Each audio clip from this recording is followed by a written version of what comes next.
నమస్తే రమ్మగారు. నమస్తే జయ. రమ్మగారు, వెండి, బంగారం, ఇత్తడి వస్తువుల్ని క్లీన్ చేసుకోవటం ఒక్కొక్కరు ఒక్కొక్క పద్ధతిని ఫాలో అవుతూ ఉంటాం. పాతకాలం పద్ధతులు కొన్ని ఉంటాయి. ఇంట్లో మీరు ఏం చేసేవారు? ముందు ఇత్తడి గురించి మాట్లాడుకుందామండి. ఎందుకంటే దేవుడి దగ్గర పెట్టేటప్పుడు ఇత్తడి సామాన్లు, కుందులు అవి ఉంటాయి కదా, వాటిని ఎలా చేసేవారండి?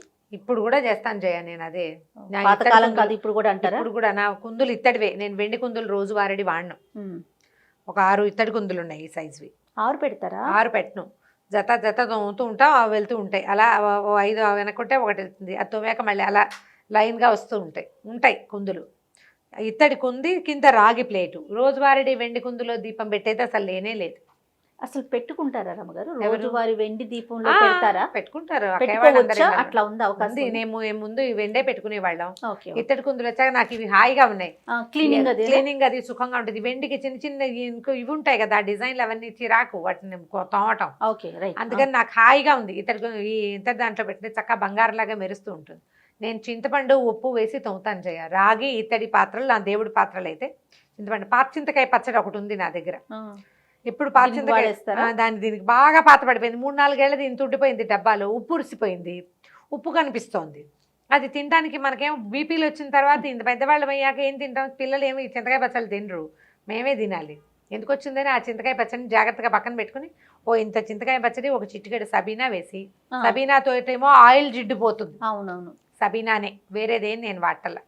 ఈ చింతపండు దాంతో తోమేస్తాను. మా సత్యవతి కూడా నా ఇద్దరు గిన్నెలు, అన్నం వండుకునే గిన్నెలు ఉన్నాయి కదా, అది ఇంత గిన్నె ఒకటి, ఇంత గిన్నె ఒకటి, పెద్దవి పులుసు గిన్నెలు 2.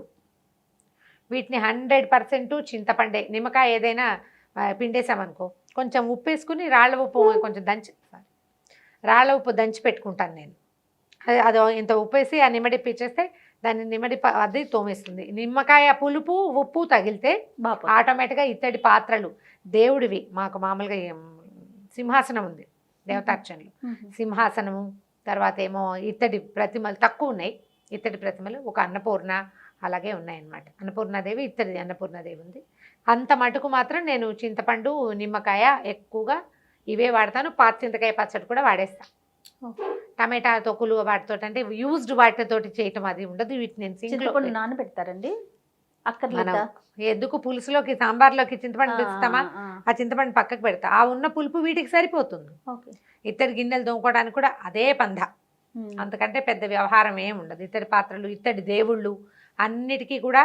దీనికి మళ్ళీ ఈ పీతాంబరిలో అవి తెచ్చుకుంటే ఈ వేళ్ళన్నీ ఒక రకంగా అయిపోతాయి జయ. నాకు ఇష్టం ఉండదు అవి వాడడం. నేను వీటితోటే చేస్తా. వీటికి ఏం చేస్తానంటే టూత్పేస్ట్లతోటి బ్రష్లు ఫ్రీ వస్తుంటాయి, ఆ బ్రష్లు వాడడం, వాటిని జాగ్రత్తగా పెట్టుకుంటాను. అవి నేను డబ్బాలు, ప్లేట్లు, మూతలు తోముకోవటానికి, లోపలికి ఇలా ఉంటాయి గాళ్ళలాగా ఉండే వాటి కోసం అట్టి పెడతాను. దేవుడి కోసం ఖచ్చితంగా ఈ పాత్రలు తోముకోవడానికి 2 బ్రష్లు ఉంటాయి విడిగా, వాటితో తోమేస్తా. ఇది ఈ మెథడ్ దీనికి. ఇత్తడికి రాగి కూడా, రాగి పాత్రలు కూడా చింతపండు. ఇప్పుడు మంచినీళ్ళది మగ్గు, రోజు జగ్గులో నీళ్ళు పోసుకుంటాం కదా, దానికి కూడా ఇంతే. నిమ్మడిప్ప, కొంచెం ఉప్పు రాయటం, దాంతో తోమేయటం. మావాడిది సూత్రనేతి చేసే, జలనేతి చేసే పాత్ర ఒకటి ఉంటుంది, ముక్కులోకి నీళ్ళు పోసుకునేది. అంటే ఈ యోగా వాళ్ళు చేస్తారు కదా, రాగిదే. ఎవరు? కార్తీకేనండి, పెద్ద. అది కూడా మేము దీంతో చక్కగా తోమేస్తాం శుభ్రంగా. చింతపండే దానికి అదే వైద్యం. ఊళ్ళో కూడా చిన్నప్పుడు అలాగే చేసేవాళ్ళు. పులుసు తీసాక చింతపండు పక్క పెడితే అది పెట్టి తోమేవాళ్ళు. బూడిద వేసుకుని తోమేవాళ్ళు. ఇప్పుడు బూడిదలు మనకి సింకుల్లో అక్కడ నేను ఆవు పిడక వెలిగిస్తా, బూడిద ఉంటుంది. కానీ అది మన డ్రైనేజీల్లో పట్టేస్తుంది, వద్దంటారు. నేను దాన్ని వాడాల, పక్క పెట్టేస్తాను ఒకటి. తర్వాత ఏమో ఇత్తడి మన వెండి సామాన్లు. ఈ వెండి వాటికి ఏం చేస్తానంటే, మన లిక్విడ్ సోప్స్ ఏమైనా ఉంటాయి కదా, లేకపోతే సర్ఫ్ లాంటివి, ఒక గిన్నెలో సర్ఫ్ వేసి స్టవ్ మీద పెట్టడం, వేడి నీళ్ళు మరగబెట్టి సర్ఫ్ వేయటం. ఈ వెండి పట్టీలు కానీ, మట్టెలు కానీ, తర్వాత ఏమో చిన్న దీపారాధన కుందులు, చిన్న వెండి గిన్నెలు, ఏవేమిటి మనం గంధం, పసుపు, కుంకుమ అవి వేసుకుంటామా. తర్వాత అక్షింతలు వేసేందుకు బకెట్ ఉంది, మా సొందో ఎవరో ఇచ్చారు, చిన్న బకెట్ లాంటిది. అలా పట్టుకోవచ్చు కూడా, ముద్దుగా ఉంటుంది అవి. తర్వాత ఏమో పసుపు కుంకుమ గిన్నెలు ఇట్లా గుత్తిగా ఉంటాయి, 4 గిన్నెలు, కొంచెం పెద్ద గిన్నెలో వేసేస్తాను. బాగా తెరలనిస్తే సగం మట్టి మురికి వదిలిపోతుంది. ఇప్పుడు ఏంటంటే వాటిని మనం వాడమనుకో, శుభ్రంగా తోమేశాక తడిబుట్ట పెట్టి బాగా నీట్గా తుడిచేసి ఒక ప్లాస్టిక్ కవర్లో వేసి గాలి చొరకుండా అట్టె పెడితే నల్లబడవు. గాలికే నల్లబడతాయి వెండి పాత్రలు. అవునవును, గాలి వల్లే. కుంకుమ బండ్లు ఎక్కువ తొందరగా నల్లగైపోతాయి. కుంకుమ కూడా ఇదే సమస్య. ప్లాస్టిక్ కవర్ లో పెడితే అలా నల్లబడదు. ఇప్పుడు పింక్ కలర్ ఒక పేపర్ ఉంటుంది చూడండి, పింక్ పేపర్ లో పెట్టినా కూడా మంచిది అంటారు. అవును, గాలి చొరకుండా ఉండాలి. మనం ఇప్పుడు ఏం చేస్తుంటే జిప్లాక్స్ ఉంటాయి కదా, తోమేశాక జిప్లాక్ లో పెట్టుకోవచ్చు. రోజువారీ వాడేవైతే వారం వారం తోముకోవాలి. ఈ సర్ఫ్ నీళ్ళల్లో పడేసి మనం టైడ్ కానీ, తర్వాత ఏమో మన నిర్మా కానీ అలాంటివి ఏవైనా లిక్విడ్ అయినా, విమ్ లిక్విడ్ కంటే ఇది బట్టలు ఉతికే డిటర్జెంట్ అయితే బాగుంటుంది. పట్టీలు అవి అందులో పడేసి వేసేయచ్చు. బాగా తెరలనిచ్చి స్టవ్ ఆపేసి ఆ గిన్నెని తీసి పక్కన పెట్టామనుకో, మెల్లిగా వీటిలలో కలర్ మార్పు వచ్చేస్తుంది. తర్వాత ఏం చేయొచ్చు అంటే మనం సున్నం పెట్టి తోముతాను చేయ. నేను ఏం సున్నం? ఆకుల్లో వేసుకున్న సున్నం. ఆ సున్నాన్ని బ్రష్ పెట్టి తడిపేసి దాన్ని ముద్దలాగా బ్రష్ దాంట్లో ముంచి తుడుస్తాను. అదే ఇటీవల ఎవరో చెప్పారు కోల్గేట్ టూత్ పేస్ట్ కూడా తోముకోవచ్చు అని. నేను చేస్తా కోల్గేట్ తో. ఈ టూత్ పేస్ట్ ఎవరు తెస్తారు? సున్నం అయితే మనకి దేవుడి దగ్గరికి అక్కడికి వాటిల్లోకి ఉంటుంది. సబీనా పెట్టి కూడా తోమేసుకోవచ్చు. ఈ సర్ఫ్ లో సర్ఫ్ నీళ్ళలో వేయాలంటారు. వేడి నీళ్ళు సర్ఫ్ నీళ్ళల్లో డిటర్జెంట్ వేసి మరిగిన తర్వాత నీళ్ళలో కాసేపు వదిలేసి ఆ నీళ్ళు చల్లారాక వీటిని ఇంకోసారి శుభ్రంగా బాగా బ్రష్ చేసుకోవడం, మెత్తటి పీచు పెట్టి లోపల భాగాలన్నీ రుద్దేస్తే సబీనా తోటి వచ్చేస్తుంది, అయితే సున్నంతోటైనా వస్తుంది. బంగారపు సామాన్లు అంటే నేను జనరల్గా గాజులు, తర్వాత ఏమో మెడలో గొలుసు ఒకటి, ఇయర్ రింగ్స్, ఈ బుజ్జిబుజ్జివి చిన్న చిన్న ఉంటాయా, వీటిని గట్టిగా రుద్దితే ఆ పూసలు ఉడిపోతాయని భయంగా రాళ్ళు అవి ఉంటాయి కదా. పిల్లల గొలుసులు, ఎక్స్ట్రా వేసుకునే గొలుసులు, వాటికి స్నానం చేసేటప్పుడు కుంకుడుకాయ తల రుద్దుకుంటాం, మెడలో గొలుసుని కుంకుడు పిప్పితోటి రుబ్బుతాను నేను. గాజులు కొంచెం మార్చుకోవడానికి తీసుకుంటూ ఉంటాం కదా, అంత ఇవి కొత్త గాజులు కాబట్టి తోమట్లేదు, కానీ ఇది వరకు చేసామట్లా. దానికి ఏం చేయాలంటే ఈ మన కుంకుడుకాయ చాలా బాగా యూజ్ అవుతుంది, చక్కగా ఉంటాయి. ఏవైనా దాంట్లో బ్యాక్టీరియా ఉంటే అది కూడా పోతుంది. స్టోన్స్ అవి ఉన్నా అంటే మరి ఇప్పుడు డైమండ్స్ వాటిని కడగకూడదు, తోమకూడదు చేయ. మరి ఏంటండి వాటిని పాలిష్ ముఖమల్ క్లాత్ తోటి రుద్దుతారు. మనం రుద్దుకోవచ్చు. ముఖమల్లు ఉంటే మన దగ్గర దాన్ని పెట్టి రుద్దితే డైమండ్కి చుట్టూతా ఉన్న దుమ్మంతా పోతుంది. వాటిని ఎప్పుడు రాళ్ళు ఉన్న వాటిని, ముత్యాల వాటిని, పగడాల వాటిని మనం ఇళ్లలో క్లీన్ చేయకూడదు, పాడైపోతాయి. బంగారం వాటికైతేనే చెయ్యొచ్చు. ఇప్పుడు నల్లపూసల గొలుసులు ఇలాంటివి కూడా ఇవి చేసుకోవచ్చు. ఇవి చేయొచ్చు. దీంట్లో ఇంకో మెథడ్ చెప్తాను నేను చేస్తున్నది. ఊరికే సరదాగా చేస్తే అది బాగా కుదిరింది. ఈ బట్టలు ఉతుకోవడానికి ఒక లిక్విడ్ వస్తుంది, అవి ఏంటంటే మన మామూలు కాదు, easy woollen clothes. Strain remover కాదు, పాడైపోతుంది. స్టెయిన్ రిమూవర్ పెట్టకూడదు. ఉలెన్ బట్టలు ఉతుక్కోవడానికి లైట్ వస్తుంది, ఆమ్వే లైట్ ఒకటి అలా గుర్తుంది నాకు. ఆమ్వేలో SA8 లైట్ లిక్విడ్, నేను ఏదో డబ్బా కొని మా అక్కకి సగం ఇచ్చింది, నేను అట్ట పెట్టిన అప్పుడప్పుడు పట్టు చీరలు ఉతకడానికి. దాంతో తోమితే ఎంత బాగా వస్తాయో బంగారు పసులు, ధగలాడుతూ ఉంటాయి. ఇంటికి వెళ్ళాక నాకు ఒక వాట్సాప్లో మీరు ఫోటో పెట్టండి. మెరిసేదాన్ని ఆ వస్తువునే. ఇప్పుడు డబ్బా లేదు నా దగ్గర, డబ్బా వాళ్ళకి ఇచ్చి ఏముంది, SA8 కనిపిస్తుంది కదా, ఇది కాకపోతే మీకు ఈజీ మెథడ్ ఇంకోటి చెప్తా, నేను అది చేస్తున్నా. ఇప్పుడు విప్రోవి అవి మనకి బట్టలు వాషింగ్ లిక్విడ్స్ వస్తున్నాయి కదా, అవి లైట్ లిక్విడ్స్, చిన్న ఫ్రాగ్రెన్స్ ఉంటుంది, అందులో డిటర్జెంట్ ఎక్కువ ఉండదు. అవునవును. వాటితో తోమి చూడండి. దీనికి కూడా ఒక బ్రష్ మనకూడదు, బట్టలు తోమినట్టు ముద్దుగా పాపాయిని తోమినట్టు తోమండి. ఆ నీళ్ళలో కాసేపు నానబెట్టడం, తర్వాత చక్కగా బ్రష్ చేసేయటం.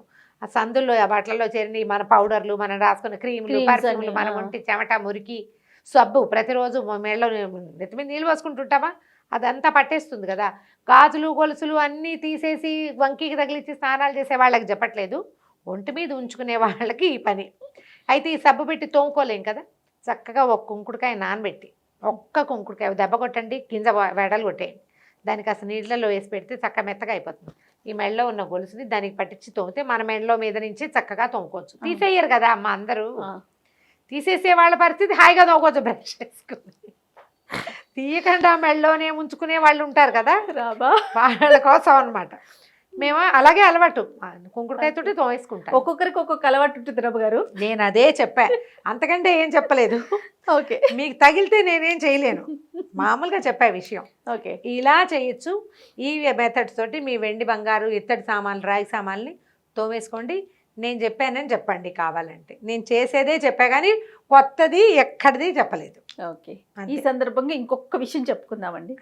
దయచేసి మీ వస్తువుల్ని మనమే క్లీన్ చేసుకోవాలి తప్ప మెరుగు పెడతామని చెప్పి వస్తా ఉంటారండి, వాళ్ళకి ఇవ్వకండి, వాళ్ళకి ఇచ్చి మోసపోవద్దు. వాళ్ళకే ఇలాంటి కాదు. కథనాలు అసలు పుంకాలుగా విన్నాం. మనము చాలా బంగారపు జాగ్రత్తగా ఉండాలి. షాపుల ముఖ్యంగా. దగ్గర బయట అమీర్పేటలో కొన్ని చోట్ల షాపులు బయట పెట్టుకుంటారు కదా, ఆ లిక్విడ్ లో వేసి ఇస్తారు, బెరుస్తుంది. అలాంటి లిక్విడ్స్ లో వేయకండి, అది బంగారాన్ని గుంజేస్తుంది. కాబట్టి ఆ పని చేయబోకండి. ఓ షాపుల దగ్గర కూడా ఉంది, షాపుల దగ్గర కూడా జరుగుతుంది. నేను ఇల్లమ్మటి వస్తా ఉంటారు. షాపుల్లో కాదు, షాపుల బయట ఎవరైనా పెట్టి, అందరూ కాదు, కొంతమంది చేస్తారు, మరి చెప్పలేం కదా. ఇల్లమ్మటి వస్తా ఉంటారు అమ్మగారు, మెరుగులు పెడతామంటే ఇంట్లో చేసుకుంటారు, మొత్తం దోచి తీసిస్తా ఉంటారా, చాలా ఇబ్బంది. మనమే మెరుగు పెట్టుకోవచ్చు, చక్కగా తోమండి శ్రద్ధగా, మురికి పెట్టించకుండా చక్కగా తుడిచేసుకుని వీటిని బాగా తడి లేకుండా తుడిచి. పౌచెస్ దొరుకుతాయి కదా, మనం ఏంటి బంగారు షాపుల్లో ఇస్తారా మనకి, వస్తువున పౌచ్లో వేసి పెట్టుకోండి, అప్పుడు మాసిపోకుండా ఉంటాయి. అంతే మెథడ్. వెండిదేమో నేనైతే ప్లాస్టిక్ జిప్లాక్లో వేసి పెట్టేస్తున్నా జయ, మళ్ళీ తోమేదాకా పని లేదు అమ్మగారు, బాగా నల్లగా అయిపోతా ఉన్నాయండి. ఎప్పటికప్పుడు తోమేసుకోవాలి. కుంకుమ కూడా జిప్లాక్ లో పెడతాం కదా, నేను అదే చెప్తున్నాగా, జిప్లాక్ లో పెట్టు, ఎవరైనా వచ్చినప్పుడు జిప్లాక్ తీసి దాంట్లో పెట్టుకోవడం, మళ్ళీ జిప్లాక్ శ్రద్ధగా చేస్తే బాగుంటుంది. శ్రద్ధ లోపించింది, వెంటనే తోమక్కర్లా, మన గాలికి నల్లబడతాం. వెండి కూడా కొంచెం ఏదో కల్తీ ఉంటుంది, తొందరగా పాడైపోతాయి. తర్వాత ఇంకొక విషయం అమ్మగారు, వెండి గిన్నెలో ఒక్కొక్కసారి అన్నం కలిపి పెట్టుతున్నా కూడా చేదుగా ఎందుకు అనిపిస్తుంది అమ్మగారు, ఒకలాంటి పొగరు అనిపిస్తా ఉంది. పెరిగేస్తే కదా, వెండిలో ఏదో లోపం అంతేనా? ఓకే, కంచం పెరుగన్న చేదెక్కిపోతుంది. మా దగ్గర కూడా కంచాల్లో ఒక కంచాల్లో అలా అనిపిస్తుంది.